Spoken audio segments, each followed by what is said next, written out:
Alright, coffeeed up and ready to head out into the national grasslands for our inaugural camping trip with a newly overhauled van. Bumped into my middle son, Josh, as I was heading in here today.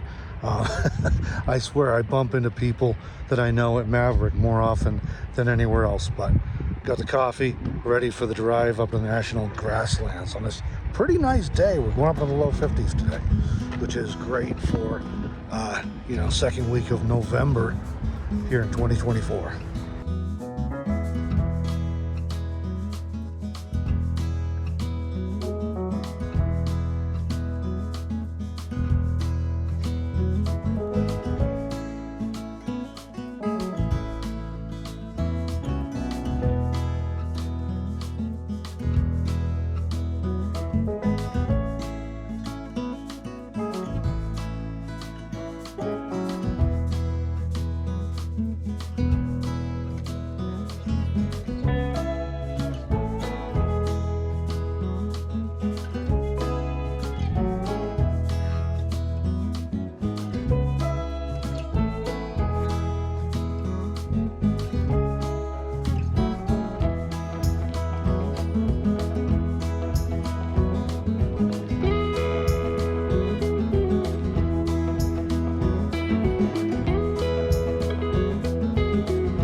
All right, we've been promising you a tour of how far we've made it on the DIY custom Hightop van build project here.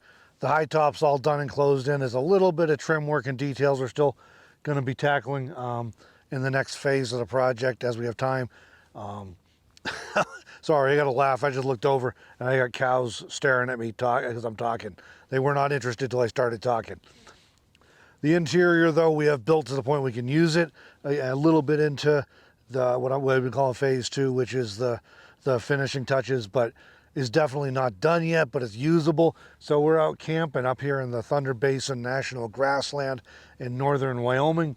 So thought we'd show you around. We've been wanting to get out last week to go camping, but winter weather's been here and it's been a little rough and pretty cold, getting down to the 20s at night in town, which means even colder out here, or especially up in the mountains. So we're gonna take you around the outside first, show you a little bit of that, and then we'll go in and show you the inside and see how we've got it set up and how we're using it.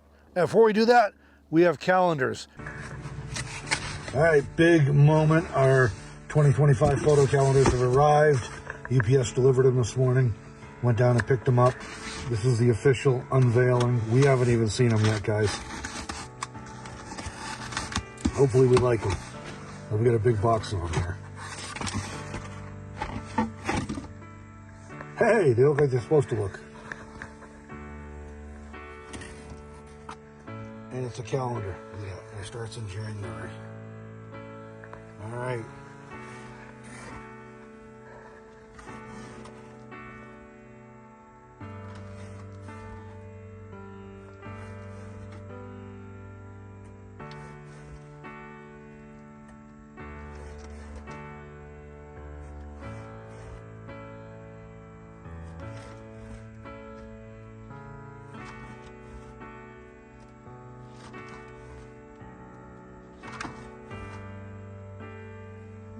monster there.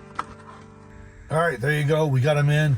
If you're looking to pick one up, you can head over to our website, robertwitham.com, link in the description. You can grab one. We do have limited quantity of these, and that's just a necessity because they're expensive for us to pick up, and we don't want to end up with a bunch that we can't sell. That would be kind of counterproductive. Because like January rolls around, you pretty much can't give them away because everybody's already got a calendar for the year. But these do make great gifts. I think we ended up not doing them last year, but I've been doing them for 3 or 4 years before that, and everybody that's ever got them or received them has absolutely loved them, been very happy with the quality and everything. So we think you'll love them too. Like I said, great gifts if you want to give them to somebody, and limited quantity, so go ahead and grab them while they're available. If we sell all these really fast, we may try and get a smaller second order, but we got to see how it goes with these. So if you want to lock it in, go ahead and grab it, robertwitham.com. And we appreciate your support of this channel and the stuff we're trying to do here. Ads on YouTube just do not pay a lot of money, so occasionally doing things like, you know, books for sale or photo calendars or whatever really helps to supplement that and help pay for fuel and all those other things to do trips, which we are getting ready to do again, hopefully this week. It snowed on us again today. It's the snowiest fall I've seen in Wyoming yet, but it's doing it to us. So we're going to get out and try this out, and we'll do some traveling. But yeah, your support helps with things like the calendar here, help to support the channel. So we appreciate it tremendously. Thank you, everybody. All right, let's take a look at the van tour, show you what we've done here. Obviously, we put on a custom high top here. We cut the roof on, we raised it up, and we put on a custom high top. You'll see when we get inside why we did it like we did it. I want to point out that this is not as big as it looks. We are actually, I was trying to find one to park next to and show you a picture, but I haven't been able to find one yet. But we are literally the same height, within like 2 inches of a high roof Sprinter van. So we are not that high. We're less than 10 feet. We are shorter than most RVs, shorter than most truck campers. We just are not, it's not as big as it looks. It's kind of an optical illusion, I think, and we get some windows in. I think that'll help it look a little smaller. It's also not as heavy as you might be thinking. We were very careful to balance weight with structure, and it's really just not that heavy. It drives fine. We were driving highway speeds coming up here today. It drives fine on the road. We've tried it in all kinds of conditions. Clearly, if it's a windy day, we're gonna park. You know, I already did that with a van with the solar panels on the roof, and I already did that with a travel trailer. So saying it's gonna be the same thing there. If it's windy, we're just gonna park and wait for the wind to settle down. Not a big deal. That's what we're already doing. Probably the biggest thing that might get affected with raising the center of gravity in the vehicle is gonna be when we're driving off-road or on sketchy Forest Service or BLM roads. I'll be more conservative about roads that are off camber and things like that, and with lower tree limbs. That's probably the biggest impact we're gonna have. And this is a 1-ton van with a heavy suspension. And I've said before, I would not even think about doing a top like this on a 1/2-ton van, or maybe even a 3/4 ton. But I know this van, and we're gonna get it weighed when all is said and done, but we're gonna be well below the weight rating on this vehicle. So that's that. Anywhere that there's a chance of this thing leaking, we have done like triple water protection. You'll have to go back and watch the other videos if you want to see all those details. I don't want to go over it again here to get boring, but everything's like triple sealed, so there should not be any issues with leaks. And we have had some ridiculously wet, what the Weather Service called record-setting levels of moisture, with nasty rain and wet, slushy snow, and no leaks. So we'll show you around the rest of the way here. It is bolted in 5 or 6 places. You're not gonna be able to see it too good inside, but it's bolted from the 2x6s that form the frame of this thing on the base through the metal into the van. It's also, we had roof racks on here before. We took the posts off, obviously the cross pieces off, of course, but these are solidly attached to the rain gutters, and we bolted through these into the 2x6s as well. I left access points so I can get to stuff if I need to in the future, but it is solidly attached. It's not going anywhere. We've been driving it. It's fine. Underneath here, we have a little more work to do. We're still finishing off, putting in finishing touches. The weather's really slowed us down a lot recently. And on the front, we're gonna try putting a fairing on it or a wind deflector at some point. For now, we wanted to stick to stuff that was simple to build and structurally sound and strong, but we will try a wind deflector at some point. But I wanna drive it and see what the mileage is on the highway on some longer trips before I worry about trying to do that because I'm not convinced how much difference it'll make. It might make some, but we will try it at some point. It's on the plans. Coming around to the side here, solar on the roof. We have 400 watts of solar. It's the same 4 100 watt Renogy panels that were on the van before. We took them off. We put them back on up here. We're using about half of the roof for the solar panels, so we have lots of room to add more solar if we want still, and that's where the cables are going in right there on the side. Round in the back here, it's kind of like the front, except for you see we did leave a little tail on the top. Why? I don't know, because we could. The way we did it, it's a 15-foot long box, and the plywood we used on the roof is obviously 8x4, so it's about 6 by 15, so we ended up with about a foot hanging off the back end, and the metal was also the same way. It overlapped a little. We said, well, we'll leave it. It might be a handy rain visor when it's raining, because these windows tip out, so we already have this to keep the rain off. That takes it out a little further. It can always be trimmed down if we decide we don't like it, but for now, we like it, so it's there. And we still have some finishing work to do underneath here, making sure everything's sealed off from the weather. We're working on the front mostly first because we're more worried about driving rain if it's wet or raining while we're on the road going 60 miles an hour. So that's still getting finished in as well. So like I said, it's usable. It's all closed in and sealed in. It's usable. There's just little things we're still working on the outside, and there's definitely some work we're still doing on the inside, but we've at least got it to where we can use it and take it out camping. And we're going out for one night this time because we're working around the weather and stuff. It's actually Friday, so we'll be out tonight, and we'll go back tomorrow sometime on Saturday, and we'll tweak a few things. We've already loaded things up this morning. We noticed a few small things we want to address that we'd forgotten about. And next week, the weather's looking a little milder than this week has been, and certainly better than last week when it was storming. So we're going to try and get out for a few days next week and do a little more experimenting on a longer trip. So this is kind of our inaugural run. We're only about an hour from our home base, but we're up in the middle of nowhere, so we can try it out. It's also, we brought the Starlink along, our Starlink Mini, because there's no phone service at all up here, and I do have to do some work while we're here. That I wanted to try it. It's been working fantastic for us in town. I wanted to try it out in the wilderness here and see how it does up here. And you generally just need a good view of the northern sky, an uninterrupted view of the northern sky. And that's Montana up there, so that's north. So we'll get it out at some point here and try it out, see how it works out here, out in the middle of nowhere in the national grassland. Well, that's enough outside. We'll go ahead and pop inside and let you see what things look like in there.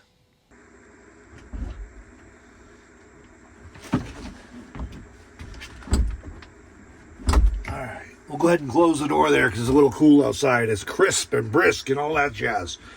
All right, when you're doing a van build, I always find it's helpful to think about anchor pieces, as I call them.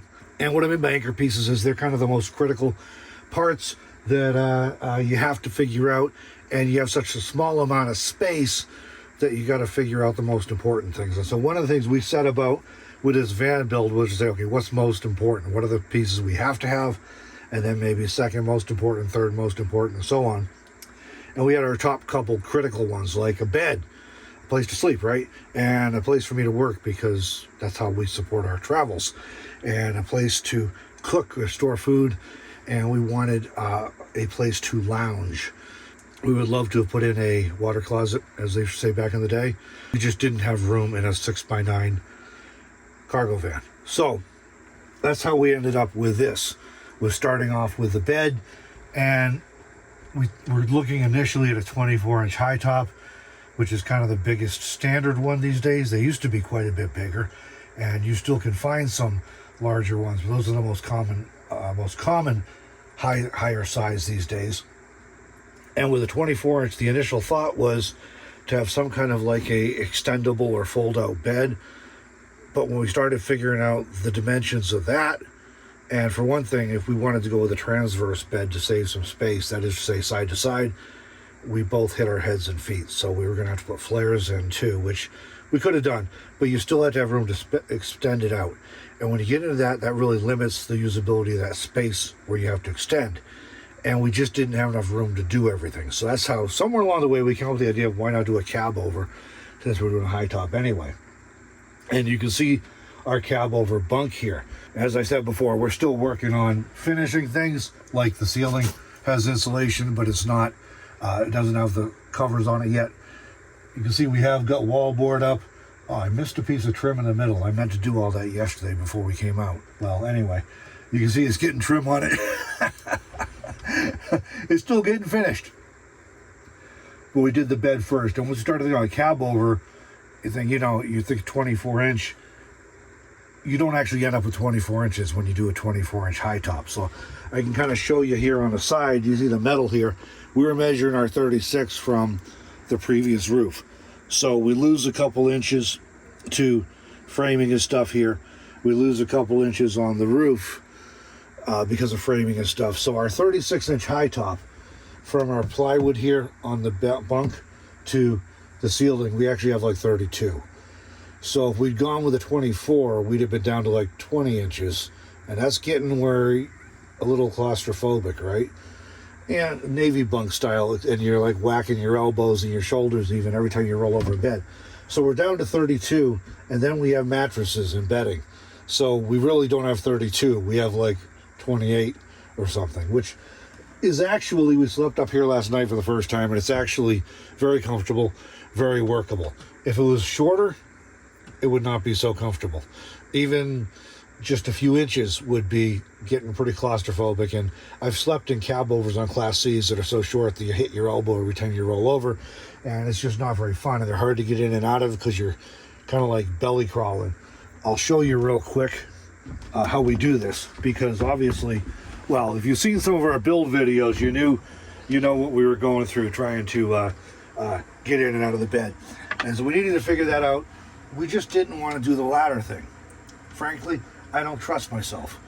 I know what would happen.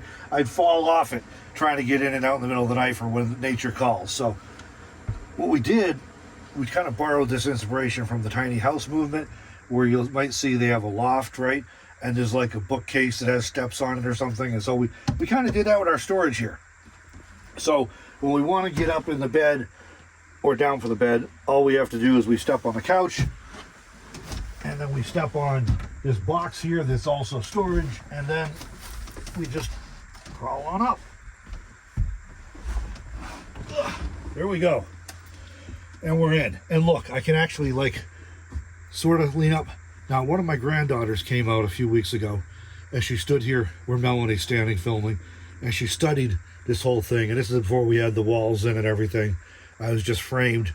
And she says, "How are you going to sit up in bed without hitting your head?" Well, great question, and we're not going to sit up in bed without hitting our head. But we can turn over, and my elbow doesn't even hit, see? So that's why I was saying, you got room to move over, and you think, oh, well, I just won't put my elbow up. Well, if you ever slept in one of these things, you try and roll over at night, and you're like, I don't know, it's just annoying. So we wanted that much room. That's actually not that much space, but it does, and you cannot sit up in bed. But it's comfortable enough, and it works, and it's just to sleep in. It's not like anything crazy. So that's how we do it. That's how we did our climbing in and climbing out, and it works pretty well. We are still going to put in a grab bar. We have to stick with where the studs are, so it'll either be here or it'll be here, but we are going to put in a grab bar, like the handicap style grab bars you see in bathrooms and stuff. And that'll give us something solid to hold on to when we're coming up and down, just in case. But otherwise, yeah, you just walk on down. Now, would this be great for somebody who has mobility issues? Maybe not. We get around pretty well, so I don't think it's a problem for us. It may not work for everybody. But I've said this like a bazillion times in these videos. I call this a custom DIY build, and I know those of you who have been following along the whole way know what I mean, but sometimes people pop in the middle and they don't quite get what I'm talking about with that. And what I'm talking about with that is that it's customized to our needs and our situation. That means we built this exactly what we needed and what we thought would work best for us with the space we had to work with. It wouldn't work for everybody. It's not designed to be like a mass appeal thing. It's designed to be very specific to us. And for us, at this season in our lives, this works pretty well. 5 years, 10 years from now, maybe I don't want to be doing that still. But we did this because I didn't want to do the ladder now. So things can change. But anyway, that's the bedroom. That's the bunk. It works well. It suits our needs. And after the bunk, in our case, for a lot of people, it might be like, you might be thinking about the kitchen or restroom facilities or things like that, secondary. But I went second to my workspace because digital nomad, I work on every single day.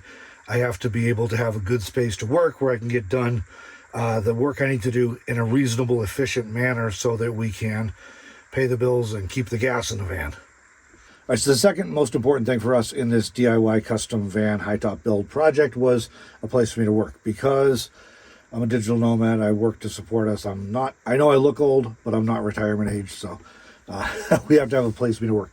And I think this was kind of like the bunk. I think this was the sweet spot for us for the best use of space without taking up unnecessary space. So this is where I work. Matter of fact, I was sitting out here last night editing a video. I need a desk space.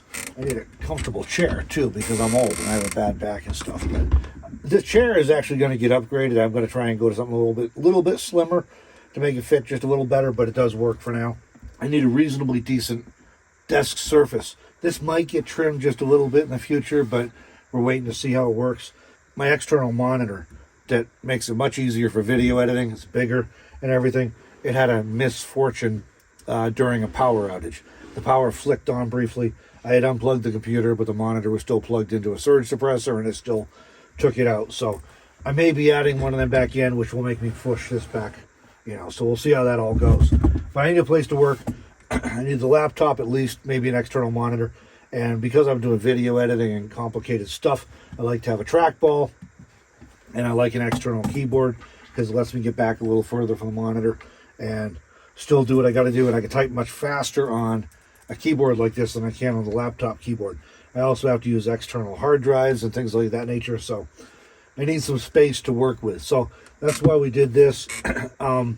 We did keep the roof above this. So I kind of have this little alcove where I can tuck into and do my work. Very conveniently, the fridge is right here. So if I need a snack, we have power stuff in the corner, which I'll show you in just a minute. But behind me on the floor is the battery cabinet. And then we have, today, we just have a small Bluetti EB3A sitting here.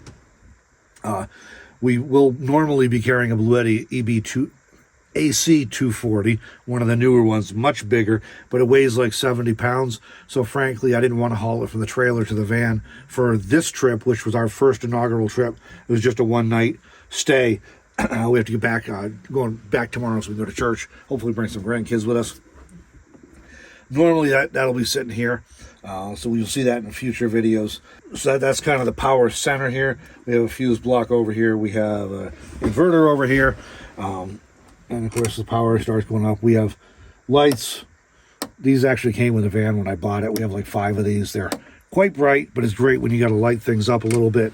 Just last night while we were out camping, I temporarily installed my little, I think the people call them fairy lights, a little battery powered box there that we can use rechargeables in.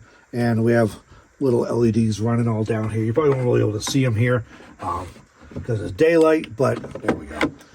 They're pretty cool. They work very nicely in the evening for ambiance when you want just enough light to see to get around and stuff, but maybe not to like read by or something like that.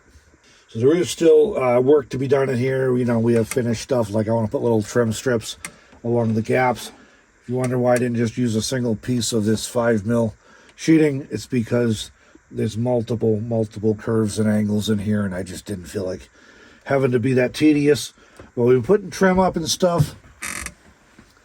Obviously, you can see some wiring running around. This is a cargo van, so Ford actually ran the taillight wiring and stuff inside the van here. So I've just followed along with that convention, and we have our trailer brake lights, trailer brakes, wiring and stuff runs along here, as well as we just followed that for our AC and DC power throughout the van. We have some here. We may have to move these. They're a little bit in the way, apparently, now that we put the cushions in, so those will probably be coming up. But this was our first trip to shake things out and to see how everything worked before we got too carried away with the trim and the detail stuff. Wheel wells are a challenge in these vans. They're massively in the way, and then you got one on each side, and then we have the gas filler neck surround, whatever you want to call it, that's in front of that. So those do really cut into your floor space. That's why we have a bench here. We have some storage under it, but it's limited because the wheel well's in the way.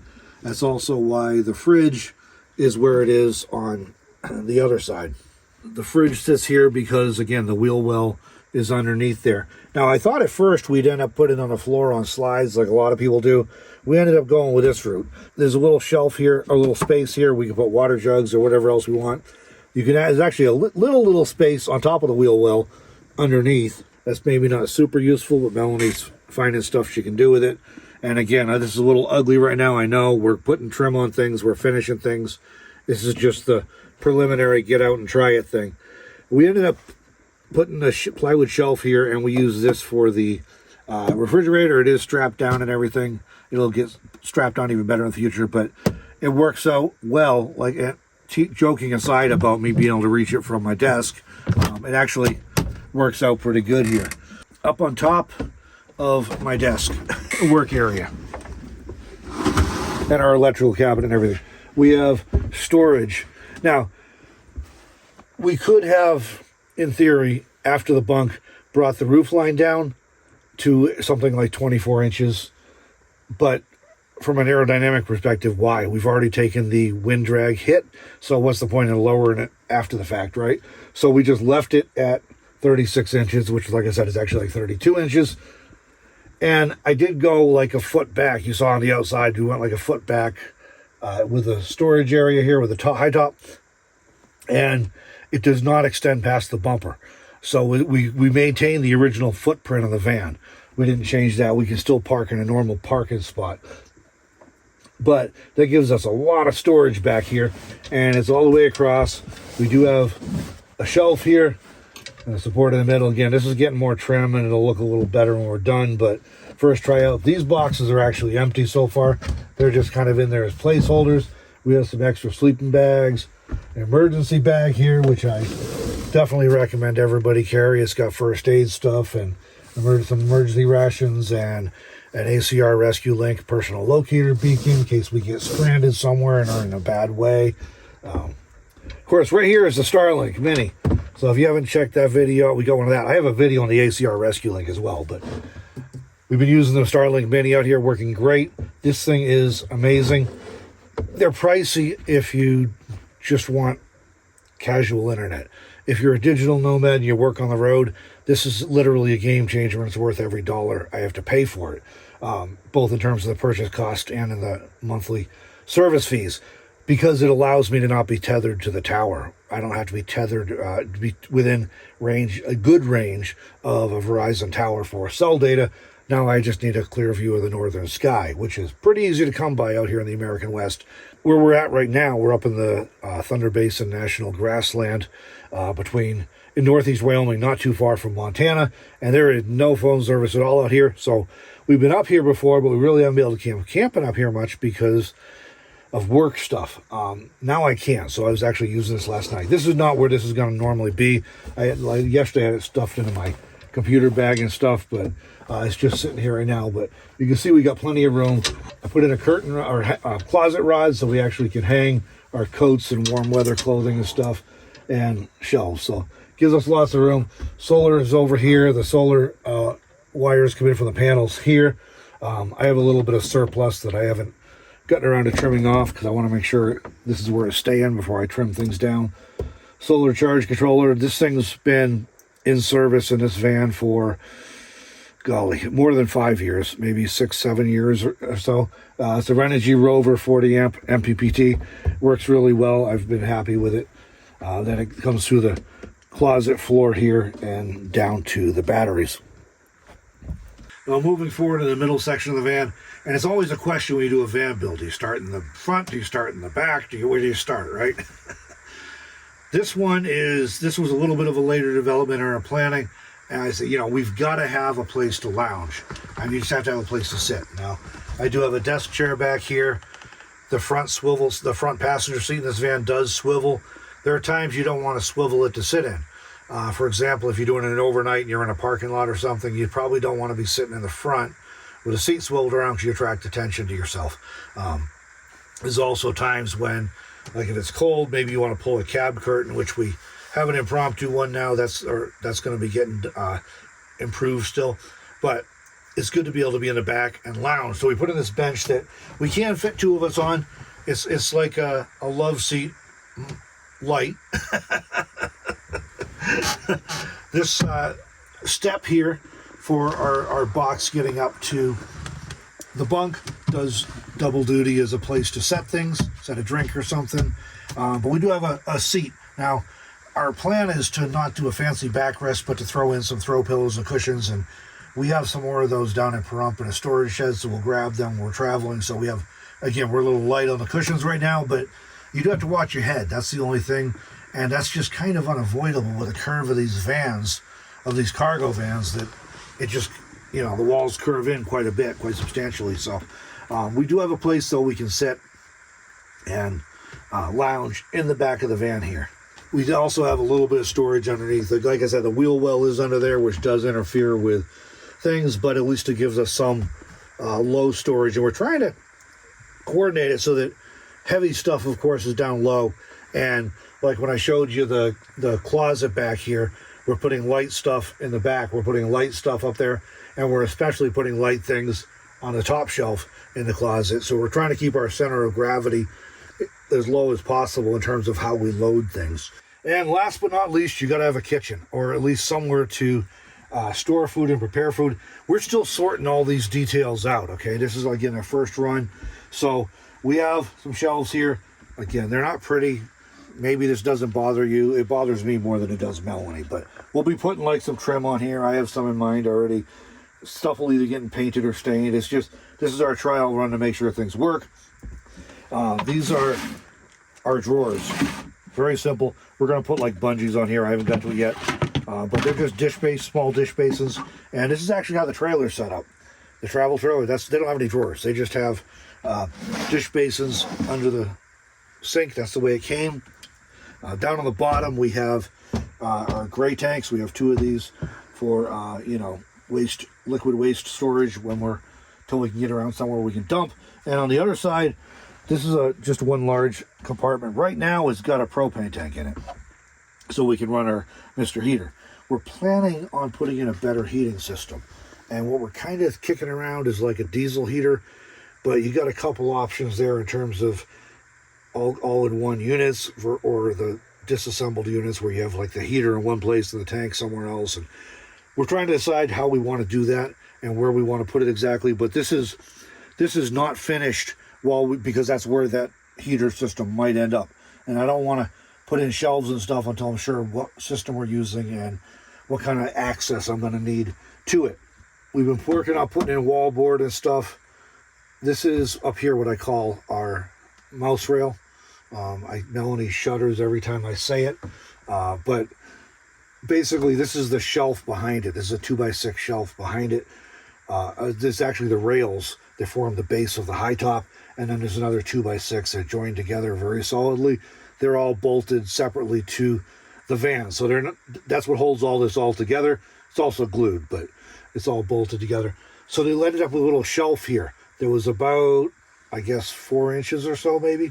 I'd have to measure it to know for sure. I think it's about 4 inches deep. So we just put some trim board on here as I couldn't find the decorative little stuff. Those of you who are older, like my age or older, you probably remember seeing the mouse rail decorative trim pieces, like molding pieces that would be on the edge of a shelf, kind of help keep stuff from falling off. I couldn't find any, so we just don't have a finished board here, but it makes a shelf where we can put stuff behind, and it stays pretty good while we're driving around. It also gives it just some more to store stuff. We got the walls on. Now that we've used it, the plan for here is to put 1 or 2 shelves on the wall. Again, travel safe shelves, so they have like a lip on them. Things will stay on there, hopefully, and that way we'll maximize our kitchen space. We'll probably be using a little bit of this storage area in this corner also for kitchen storage. And of course we got the fridge here. So as far as exactly where stuff's going, we're still figuring it out. This is our first run. We've only been out one night. So we kind of have some ideas, but we're still sorting it out. But there will be shelves here. We're probably going to be, we were just talking this morning, we're probably going to put another light in here, like an LED under cabinet light this thing is here, but it's kind of directed, focused. So we'll probably put some under cabinet lighting on here so we can light up the workspace a little better. We can cook in here. We did it last night. It's a little bit limited, but again, we're working with a 6x9 cargo area and a cargo van. So we got the bed out with the overcab, but yeah, we got limited space to work with. So that's what we've got for a kitchen. It does work. We can cook in here. We'll probably cook outside a fair bit of the time, but we can cook in here if we need to. Obviously, we have to move the paper towels down so we don't catch those on fire for using a stove. We have the trusty jet boil for coffee and tea. These things are pretty cool because they're very fast. All we got right now for another stove is this little butane camp stove, which is what we cooked on last night, but we didn't do anything very fancy. It was just Nathan's beef hot dogs. So we're looking for another stove. I had planned to get one of those butane cartridge stoves because I like the form factor. They're fairly compact and they have automatic electronic ignition, and they're very good temperature control generally, which is nice if you're actually kind of an amateur cook, hobby cook like I am. We have not been able to find butane for them for literally months here in Wyoming. I've used those stoves in the past, and I always would carry about a dozen butane cylinders with me, literally. And then whenever I was at a store, if they had them, I'd pick them up to keep it a dozen. But that way, if there was a few weeks or a month I couldn't find it, I was still okay. I didn't run out. So we may have to do something different like with that. And we do have a few. I don't know if we brought any with us. I don't think we did. Particularly when we have the big Blue Eddy in here, we do have the option of running like a compact air fryer. We have electric air fryer or a crock pot or a little electric oven or something. So we do have other options that way. And those are things we do use regularly in the trailer as well, depending on what we're cooking. We cannot cook outside of this particular campsite because even though it's November and even though we've had some rain and we've had some wet snow now, we're still under fire restrictions because it's been a bad year for wildfires up here. Worst I've seen in the decade I've been around. And last I had heard, we were around, I think, in excess of 600,000 acres burned. And then we had another couple big fires that were, I think, 100,000 or more acres each. So we're pushing 1 million acres burned in Wyoming this year. So we're on fire restrictions still. And we came in here, they definitely had the sign out, no campfires, no charcoal grills, no open flames outside. So we're only cooking inside while we're here. All right, so that's the van tour as it stands right now. As I've mentioned, it's still a work in progress in terms of finishing, getting some stuff done. There's still going to be shelves going in, shelves in the kitchen cabinet, organizing the closet more, some finished stuff to make it a little prettier. So there's stuff that's still going to be happening. So when we get all of that done, that's kind of what we're calling phase 2. So when we get all that done, the ceiling, of course, we don't have a ceiling in here. We'll do another follow-up video and show you how it turned out at the end. But we know a lot of you have been following along with this whole build project, and we're anxious to see where it's at and how it's going, how things are working. So that's where we're at right now. We are still going to do some work in the cab. For example, we took out the headliners, so we'll be putting in this kind of stuff, I believe, in the headliner, putting in a custom shelf, kind of 70s style in the front, and then the visors will go back in. So we'll show you all that in an upcoming video. We need some trim along here where we cut the roof off. It's kind of rough, so I have an idea for what I'll do with that. But our priority was getting it to where it was usable, partly because of the weather, because it's getting cold now. So we wanted to get it usable, and then we can work on all these other little things. That's where we're at right now. We truly appreciate those of you who've been following along throughout this build process. Again, we drove it up here on the highway yesterday. We had a little bit of wind. The thing drives fine. It is higher, so I already drive slow. And it is higher. So yeah, I'm just going to have to be, we will be more careful. If it is windy or something, we're not going to be traveling. we're going to be parked and waiting for the wind to settle down, because it is a higher profile vehicle now. It's handling wise, it's probably going to be a lot like having the trailer on, but different. If we'd kept it shorter, we just would not have the functionality that we do. So I think we hit the sweet spot. We technically could have gone higher and been within legal, DOT height things, but it does reach a point where you're really affecting your performance and your handling, because your center of gravity is getting so high and your wind shear is so great and your wind profile, just crosswinds, is so great. So I think we hit the sweet spot. We'll probably be putting a fairing on the front, or a wind deflector on the front too, to help with a push down the highway. That's phase 2 or phase 3. All around, we were just sitting in here this morning and I think we kind of hit the sweet spot. It's pretty darn good. We've had it out and we didn't really figure out much that we didn't already know in terms of things we still wanted to do. Melanie mentioned the shelf in that other kitchen cabinet section, and I had forgotten about that. It had been in my mind once upon a time, and I'd forgotten about it, so we remembered that. Yeah, basically though, it's working pretty well. Like a little smaller chair maybe for the desk. I'm gonna have to optimize some of my gear, so there'll be some stuff going on eBay and some more compact gear, because we're gonna be spending months in this thing over the winter. Need to go through and optimize some of my clothing. This shirt here, man, I love this thing. This warm Wrangler shirt, got this like faux fleece or faux sheepskin lining in it, My son gave me this a few years ago. It was used when I got it, and it's literally disintegrating. So I got to go through my clothes, narrow that down so we can fit in here comfortably, but that's where we're at. So it's worked well. We have this great place up here in the Thunder Basin National Grassland where we're camped. Nobody here last night, nobody here today. We had the place to ourselves. It is popular for fishing during the season, but it's pretty late in the season. The lake is not iced over, but it is pretty cold up here. I think it's a stocked pond, so the fish are probably all gone for the year. They've already been harvested or froze during another cold snap, so we had the place to ourselves, which is amazing. So hope you enjoyed this little tour. Like I said, we'll definitely do a follow-up one in a little bit, maybe in a few months or so, when we get some more stuff done in and it's a little more finished, so you can see how it finally works out, and we'll have a better feedback at that point on any things we did decide to tweak that weren't working quite as well as we had hoped. But for now, we're actually pretty darn happy with how it's working, and I think it's probably time for us to get some breakfast going. Thank you for following along, everybody. We appreciate your following this series.